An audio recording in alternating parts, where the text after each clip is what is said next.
In my previous video, I mentioned how the brave Muthoni was shot near the Kingsway police station while calling for the release of their leader. Now let us look at the bigger man, Thuku. Who was he? What did he do?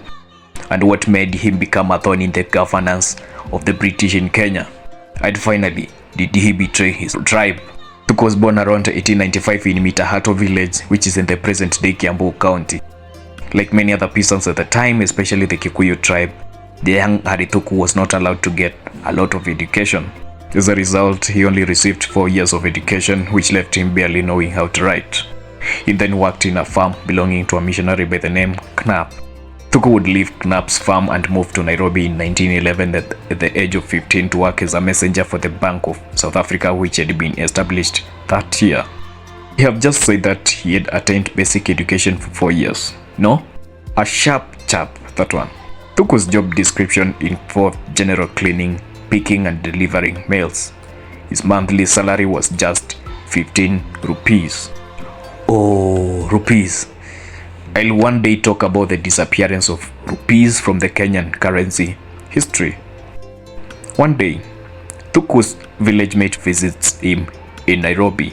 It is normal for people to visit their friends and neighbors in towns, right? It is, but in this case it was a different kind of visit. The young man visiting Thuku carried with him a banker's check that he had, in quotes, picked from a missionary in Kambui, which is located in Kiambu. There was a catch to this check, and only Thuku could solve it for him.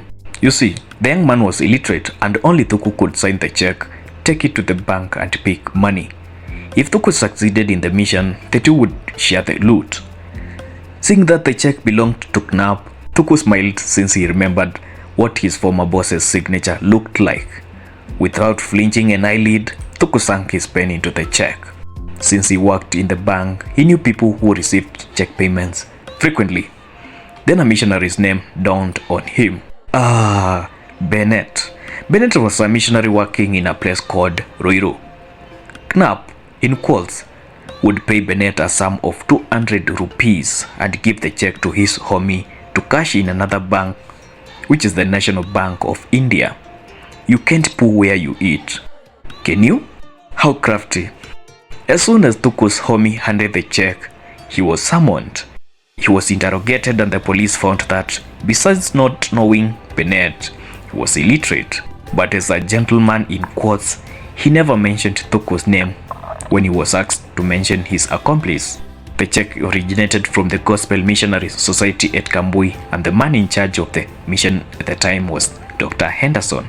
Thuku had been Dr. Henderson's pupil at Kambui, and the doctor had also circumcised him at the mission hospital. What a negative coincidence. So, when Dr. Henderson saw the check, he did not second guess who wrote it. Thuku, it was. The police handcuffed Thuku's village mate and, while accompanied by Dr. Henderson, marched towards Thuku's workplace. They met Thuku carrying a sack of money which he had been sent by the bank where he worked. When Dr. Henderson positively identified Thuku, it took the police minutes to accept the real situation. How could a person trusted to carry such a large amount of money forge a signature to just get 200 rupees? Thuku would admit to have forged the signature and would be sentenced to 2 years in prison. His village mate, on the other hand, would be sentenced to 9 months in prison. After Thuku's release in 1918, he moved closer to Nairobi and get a new job as a phone operator. During his house hunting expedition, Thuku would meet with one of the most influential people in village politics by the name Tirara bin Athuman. Coincidentally, Athuman was Thuku's distant relative. Forget about his Arabic name. Mr. Athuman would spend time mentoring Thuku about politics and how to maneuver through the hurdles that the British colony had on Kenya. One day, Thuku traveled to a place called Nyeri, which is dominated by the Kikuyu. To his shock and anger, he found underage girls cutting reeds to touch Nyeri police station. What angered Thuku the most is that most of the girls were naked in the bone-chilling cold. Thuku ordered the girls to head back to their homes, since Sir Winston Churchill had abolished forced labor. He traveled back to Nairobi. The colonial police searched and found him hiding in Tairara's house in 1922. Do you remember my last video where I talked about the brave Muthoni Nyanjiru? If you haven't, go back and watch it. In his autobiography, Thuku narrates the kingly treatment that he received since his arrest to his release. He states that he found a new mattress and a bed in the Kingsway police station where he was first taken. After some time, he was sneaked into industrial area prison. This is where it gets interesting. Thuku discloses that some cooks had been briefed about his love for English and Swahili cuisine, and they would constantly sneak these special meals to him. Later on, Thuku would be taken on a train to Mombasa, then to Kismayu through a passenger ship.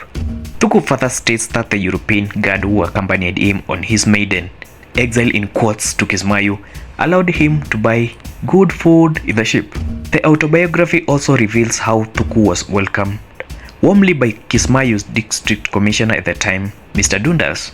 The DC informed him that they were building him a 2-bedroom house which was incomplete at the time of his arrival. Meanwhile, he was requested to be reporting at the DC's office every morning. During his stay in Kismayu, Thuku would make a long-lasting relationship with the Somali elders, and as such, he would end up getting 2 bottles of milk every day. The provincial commissioner would also allow Thuku to teach the natives and Indians. For the Somali children, he would charge about 5 rupees, while the Indians would cough close to 10 rupees. And in January 1931, Thuku would return to his birthplace, Kiambu, and in 1932, formed the Kikuyu Central Association to fight for the liberation of Kikuyu from colonial leadership. Thuku's approach to these issues were subtle, and some quarters view him as a collaborator, given the immense wealth he accumulated over time.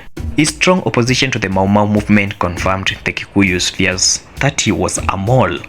For example, in 1952, when the Mau Mau was on its peak, Thuku made the following broadcast: "Today, we, the Kikuyus, stand ashamed and looked upon as hopeless people in the eyes of other races and before the government. Why? Because of the crimes perpetrated by Mau Mau and because the Kikuyus made themselves Mau Mau." End of quote. Until his death in 1970, Thuku lived a low life, shunned by radical Kikuyus. Gerard Bitok, who works as a director of public communications in State House, made the following remarks or comment, and I quote: "There were 2 types of colonial fighters.